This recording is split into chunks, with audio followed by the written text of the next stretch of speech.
हाँ नमस्कार साथियों, कैसे हैं आप लोग। उम्मीद करता हूँ अच्छे होंगे। स्वागत है आपका अपना चैनल स्टडी ऑनलाइन क्लास में।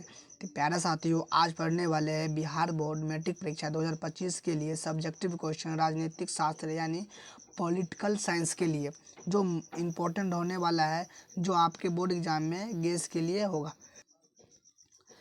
गेस क्वेश्चन है जो आपके एग्ज़ाम में 100% आने वाले प्रश्न है साथियों, इसलिए आप लोग वीडियो को अंत तक देखिए। और वीडियो पसंद आए तो लाइक शेयर कमेंट जरूर कीजिए। और आज की वीडियो वेरी इंपॉर्टेंट होने वाला है, क्योंकि आज की वीडियो वेरी इंपॉर्टेंट होने वाला है साथियों। तो आप लोग वीडियो को स्किप किए बिना आप लोग पूरा देखिए, और क्वेश्चन नहीं आए तो आप लोग लिख करके याद कर लीजिए, ताकि बोर्ड एग्जाम में छूटे नहीं साथियों। चलिए साथियों, प्रश्न को स्टार्ट करते हैं। प्रश्न एक है, लोकतंत्र से आप क्या समझते हैं। साथियों वेरी इंपॉर्टेंट प्रश्न है, आप लोग इसको लिख करके याद कर लीजिए साथियों। सो लोकतंत्र से आप क्या समझते हैं, तो उत्तर देखिए। अब्राहम लिंकन के अनुसार साथियों, अब्राहम लिंकन के अनुसार लोकतंत्र जनता के लिए और जनता के द्वारा शासित शासन है। साथियों लोकतंत्र से आप क्या समझते हैं, ये आपके एग्जाम में आने वाले प्रश्न है साथियों, आप लोग लिख करके याद कीजिए। इसका उत्तर देखिए कि अब्राहम लिंकन के अनुसार लोकतंत्र जनता के लिए और जनता के द्वारा शासित शासन है, जिसे लोकतंत्र कहते हैं। क्लियर साथियों, यहाँ तक समझने में किसी प्रकार का कोई दिक्कत नहीं है। तो साथियों आप लोग समझ गए तो कमेंट कीजिए साथियों यस। चलिए साथियों नेक्स्ट प्रश्न को देखते हैं। प्रश्न 2, सत्ता की साझेदारी से आप क्या समझते हैं। साथियों प्रश्न 2 वेरी इंपॉर्टेंट है, कई बार पूछा गया प्रश्न है साथियों। सत्ता की साझेदारी से आप क्या समझते हैं साथियों, सत्ता की साझेदारी से आप क्या समझते हैं। इसका उत्तर देखिए। समाज के सभी वर्गों के लिए साथियों, समाज के सभी वर्गों के लिए लोगों को सरकार में हिस्सेदारी देना सत्ता की साझेदारी कहा जाता है। साथियों समाज के सभी वर्गों के लोगों के लिए सरकार में हिस्सेदारी देना सत्ता की साझेदारी कहा जाता है। क्या साथियों यहाँ तक समझने में किसी प्रकार का कोई दिक्कत, तो कैसे लिखिएगा उत्तर। समाज के सभी वर्गों के लोगों को सरकार में हिस्सेदारी देना सत्ता की साझेदारी कहलाता है। क्लियर साथियों, यहाँ तक समझने में कोई दिक्कत। साथियों अभी तक आप लोग टेलीग्राम ग्रुप में नहीं जुड़े हैं साथियों, आप लोग जुड़ जाइए स्टडी ऑनलाइन क्लासेस साथियों, और आप लोग जुड़ जाइए। और वहाँ पे साथियों क्लास का PDF नोट्स आप लोगों के लिए प्रोवाइड कराया जाता है साथियों। चलिए साथियों नेक्स्ट प्रश्न को देखते हैं।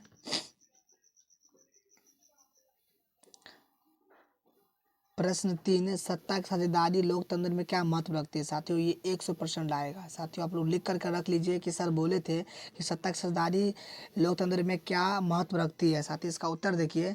सत्ता की साझेदारी लोकतंत्र में महत्वपूर्ण योगदान रखती है। साथियों सत्ता की साझेदारी लोकतंत्र में महत्वपूर्ण योगदान रखती है।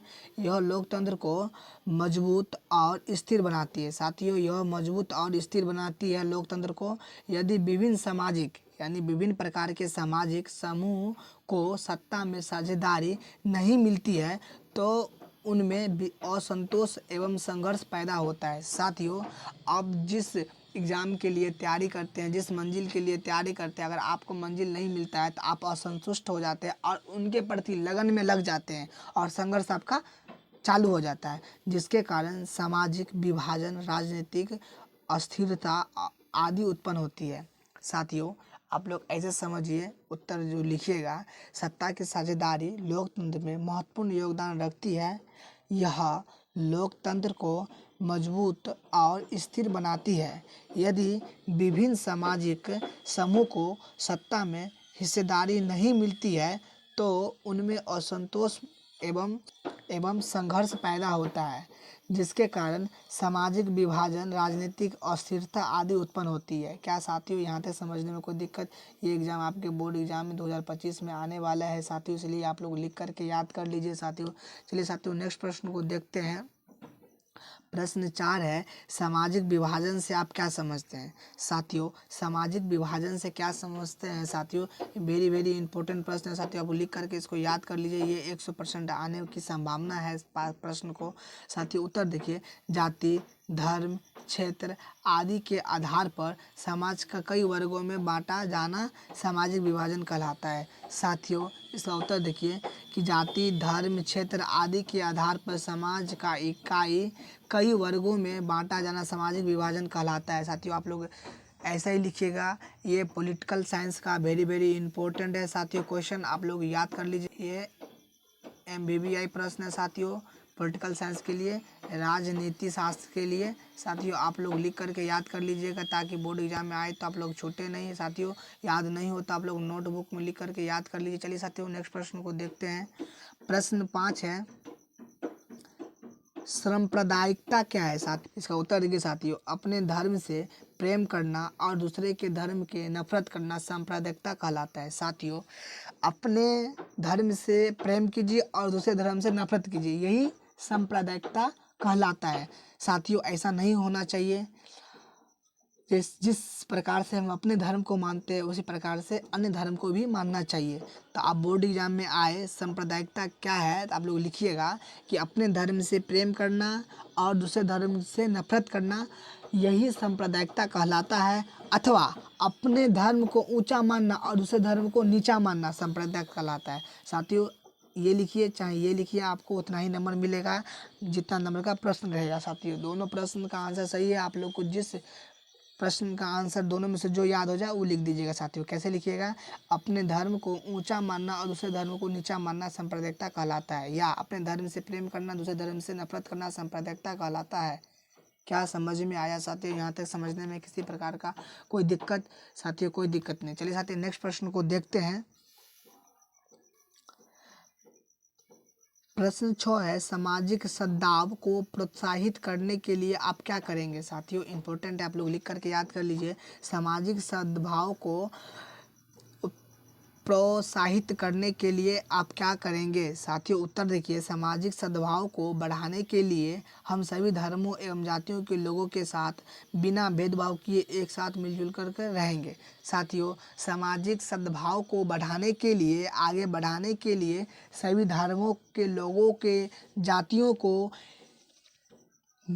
से मिल करके बिना भेदभाव किए एक साथ मिलजुल कर रहेंगे, जिससे सामाजिक सद्भाव को प्रोत्साहित होगा। क्लियर साथियों? यहाँ तक समझने में कोई दिक्कत? अगर बोर्ड एग्जाम में आए तो आप लोग लिख दीजिएगा कि सामाजिक सद्भाव को आगे बढ़ाने के लिए हम सभी धर्मों एवं जातियों के लोगों को एक साथ बिना भेदभाव किए एक साथ मिलजुल कर रहेंगे। क्लियर साथियों? यहाँ तक समझने में किसी प्रकार की कोई दिक्कत? कोई दिक्कत नहीं। यस सर समझ में आया है सर। चलिए साथियों नेक्स्ट प्रश्न को देखते हैं। प्रश्न 7, धर्मनिरपेक्षता से आप क्या समझते हैं? साथियों ये MBBI प्रश्न है साथियों, आप लोग इसको लिख करके याद कर लीजिए साथियों, ताकि बोर्ड एग्जाम 2025 में आए तो आप लोगों से छूटे नहीं। साथियों ये 100% आने की संभावना है। साथियों अगर आप PDF लेना चाहते हैं क्लास का तो साथियों आप लोग टेलीग्राम ग्रुप में जुड़ जाइए। स्टडी ऑनलाइन क्लास है साथियों, आप लोग वहाँ पर क्लिक करके जुड़ जाइए ताकि आपको वहाँ पर क्लास का PDF मिल सके। चलिए साथियों प्रश्न है कि धर्मनिरपेक्षता से आप क्या समझते हैं? उसका उत्तर देखिए साथियों, उसका उत्तर लिखेंगे, धर्मनिरपेक्षता की अवधारणा को उल्लेख कीजिए। समझिए साथी, ये दो प्रश्न है साथियों, या तो ऐसे आएगा प्रश्न आपके बोर्ड एग्जाम में या ऐसे आएगा, दोनों का उत्तर सेम है। भारत में किसी भी धर्म के साथ भेदभाव नहीं किया जाएगा। साथियों भारत में किसी धर्म के साथ भेदभाव नहीं किया जाएगा, किसी भी धर्म को विशेष महत्व नहीं दिया जाएगा। साथियों किसी भी धर्म को विशेष महत्व नहीं दिया जाएगा कि अगर हिंदू है तो ये धर्म का इतना बड़ा ऊंचा महत्व दिया गया है और ये मुसलमान है तो इसको कम महत्व दिया जाएगा। साथियों ऐसा बिल्कुल नहीं है, सभी धर्म के लिए विशेष महत्व नहीं रखा गया है, सभी धर्मों के लिए समान महत्व रखा गया है। किसी भी धर्म को राजकीय धर्म घोषित नहीं किया गया है। साथियों किसी भी धर्म को राजकीय धर्म घोषित नहीं किया गया है, इसे ही धर्मनिरपेक्षता कहते हैं। क्लियर साथियों? समझ में आया? यहाँ तक समझने में किसी प्रकार का कोई दिक्कत? साथियों कैसे लिखेंगे? तो भारत में किसी भी धर्म के साथ भेदभाव नहीं किया जाना चाहिए, किसी भी धर्म को विशेष महत्व नहीं दिया जाएगा, किसी भी धर्म को राजकीय धर्म घोषित नहीं किया जाएगा, जिसे ही धर्मनिरपेक्षता कहते हैं या इसे ही धर्मनिरपेक्षता कहते हैं। क्लियर साथियों, यहाँ तक समझने में किसी प्रकार का कोई दिक्कत है तो आप लोग कमेंट कर सकते हैं और पूछ सकते हैं। क्लियर साथियों, चलिए नेक्स्ट प्रश्न को देखते हैं। प्रश्न 8 है, भारत को धर्मनिरपेक्ष देश क्यों कहा जाता है। साथियों, वेरी वेरी इंपॉर्टेंट प्रश्न कि भारत देश को धर्मनिरपेक्षता देश क्यों कहा जाता है। तो इसका उत्तर देखिए, भारत को धर्मनिरपेक्ष देश कहा जाता है। भारत को धर्मनिरपेक्ष देश कहा जाता है क्योंकि भारत में किसी एक धर्म को श्रेष्ठ माना नहीं जाता है। साथियों, भारत को धर्मनिरपेक्ष देश इसलिए कहा जाता है क्योंकि यहाँ पे किसी एक धर्म को श्रेष्ठ नहीं माना जाता है, सभी धर्म को समान रूप से देखी जाती है, बल्कि सभी धर्मों को बराबर दर्जा दिया गया है। साथियों, यहाँ तक कि सभी धर्मों को भी बराबर समान रूप से दर्जा दिया गया है। भारत में आपके धर्म के आधार पर, साथियों, भारत में आपके धर्म के आधार पर किसी व्यक्ति के भेदभाव नहीं कर सकते। साथियों, भारत में आप अपने धर्म के आधार पर किसी से भेदभाव नहीं कर सकते हैं, और ये भेदभाव करते हैं तो ये जुल्म अपराध है। साथियों, ये एग्ज़ाम 2025 में आने वाले प्रश्न है। साथियों, आप लोग लिखिएगा।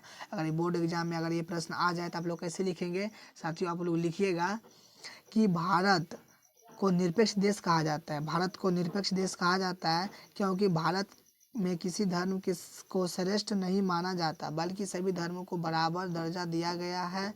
भारत में आपके धर्म के आधार पर किसी व्यक्ति को भेदभाव नहीं कर सकते। साथियों, आप अपने धर्म के आधार पर किसी भी धर्म को भेदभाव नहीं कर सकते। क्लियर साथियों, यहाँ तक समझने में कोई दिक्कत है तो आप लोग बताइएगा। साथियों, नेक्स्ट प्रश्न को देखते हैं। प्रश्न 9 है कि धर्मनिरपेक्ष राज्य क्या अर्थ है। साथियों, धर्मनिरपेक्ष राज्य का क्या अर्थ है, ये भी प्रश्न इम्पोर्टेंट है, आने वाले प्रश्न होंगे। साथियों, उत्तर देखिए, धर्मनिरपेक्ष राज्य का अर्थ यह हुआ है कि धर्मनिरपेक्ष राज्य का यह अर्थ हुआ है कि किसी भी धर्म को यहाँ राजकीय दर्जा नहीं दिया जाएगा। साथियों, धर्मनिरपेक्ष राज्य का अर्थ यही होता है कि किसी भी धर्म को यहाँ पे राजकीय दर्जा नहीं दिया जाएगा, सभी धर्म को समान माना जाएगा। यही धर्मनिरपेक्ष राज्य का अर्थ होता है। साथियों, क्या लिखेंगे कि धर्मनिरपेक्ष राज्य का अर्थ यह हुआ है कि किसी भी धर्म को यहाँ पे राजकीय दर्जा नहीं मिलेगा, राजकीय धर्म का दर्जा नहीं मिलेगा, सभी धर्म को समान रूप से देखा जाएगा। क्लियर साथियों, यहाँ तक समझने में किसी प्रकार का कोई दिक्कत है। साथियों, कोई दिक्कत नहीं। अगर आप अभी तक हमारे टेलीग्राम ग्रुप में नहीं जुड़े हैं तो आप लोग क्लिक करके जुड़ जाइए। साथियों, स्टडी ऑनलाइन क्लासेज पे, साथियों, जहाँ पे आप लोगों को धमाकेदार के द्वारा क्लास PDF क्लास लिंक दिया जाता है। साथियों, आप लोग क्लिक करके जुड़िए और PDF डाउनलोड कीजिए और अपने पढ़ाई में हेल्पफुल कीजिए। क्लियर साथियों, यहाँ तक समझने में किसी प्रकार का कोई दिक्कत है तो आप लोग कमेंट कर सकते हैं। चलिए साथियों, नेक्स्ट प्रश्न को देखते हैं। प्रश्न 10 है कि लैंगिक भेद या लैंगिक और असमानता क्या है। साथियों, वेरी वेरी इंपॉर्टेंट प्रश्न है कि लैंगिक विधेय या लैंगिक असमानता क्या है। साथियों, वेरी वेरी इंपॉर्टेंट उत्तर देखिए, लिंग के आधार पर। साथियों, लिंग के आधार पर महिला और पुरुष के बीच भेदभाव लैंगिक या विभेद लैंगिक असमान कहलाता है। साथियों, भेदभाव जैसे अगर आप लड़का है तो आपको कोटा में पढ़ाएगा, साथियों, फिर बड़ा स्कूल में पढ़ाएगा, और आप लड़की है तो आपको सरकारी स्कूल भेजेगा। साथियों, यहाँ तक साथियों अपने घर से बाहर तक नहीं। अगर बेटा है तो चलो तुम चल के लिए तुम कोटा चले जाओ, तुम पटना चले जाओ, तुम कहीं पे चले जाओ, साथियों भागलपुर चले जाओ। और अगर लड़की है तो तुम घर से नहीं निकल सकती है, तुम पढ़ नहीं सकती है। साथियों, यही भेदभाव बहुत है। यही कहता है कि लैंगिक आधार पर महिला और पुरुष के बीच भेदभाव करना लैंगिक विभेद या असमानता कहलाता है। सर, क्लियर, यहाँ तक समझने में किसी प्रकार का कोई दिक्कत है। साथियों, कोई दिक्कत है आप लोग कमेंट कर सकते हैं। साथियों, चलिए साथियों, नेक्स्ट प्रश्न को देखते हैं। प्रश्न 12 है कि महापौर पर संक्षिप्त टिप्पणी लिखे। साथियों, ये 100% आने वाले प्रश्न है। साथियों, कल साइंस का ये क्वेश्चन है, इंपॉर्टेंट साथियों, मोस्ट इंपॉर्टेंट क्वेश्चन है। साथियों, इसलिए आप लोग इसको लिख करके याद कर लीजिए। साथियों, कि महापौर पर संक्षिप्त टिप्पणी लिखे। साथियों, ये 2 नंबर में प्रश्न आपके रहेंगे। साथियों, चलिए साथियों, प्रश्न का उत्तर देखते हैं। नगर परिषद अपने सदस्यों के बीच में महापौर को चुनती है। साथियों, नगर परिषद है वो अपने सदस्य के बीच में, वो अपने सभी आदमी उपस्थित होते हैं वहाँ पे महापौर को चुनती है। इनका कार्यकाल 5 वर्षों का होता है। साथियों, महापौर का कार्यकाल 5 वर्षों का होता है। महापौर नगर निगम परिषद का सभापति होता है साथियों। महापौर निगम परिषद का सभापति होता है तथा निगम की बैठक की अध्यक्षता करता है साथियों, तथा निगम की बैठक की अध्यक्षता करता है। महापौर नगर का प्रथम नागरिक माना जाता है साथियों। महापौर जो है वो महानगर का प्रथम नागरिक माना जाता है। इस नाते वह नगर में आए अतिथियों का स्वागत नगर की ओर से करता है साथियों। यही कारण है कि इस नाते वह नगर में आए अतिथियों का स्वागत नगर की ओर से करता है साथियों। ये वेरी इंपॉर्टेंट प्रश्न है साथियों, आप लोग लिख करके इसको याद कीजिएगा साथियों। और याद नहीं होता आप लोग नोटबुक में लिख करके याद कीजिएगा। तो कैसे लिखिएगा उत्तर? नगर परिषद अपने सदस्यों के बीच महापौर को चुनती है।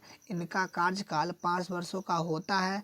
महानगर परिषद का सभापति होता है तथा निगम की बैठक की अध्यक्षता करता है। महापौर नगर का प्रथम नागरिक माना जाता है।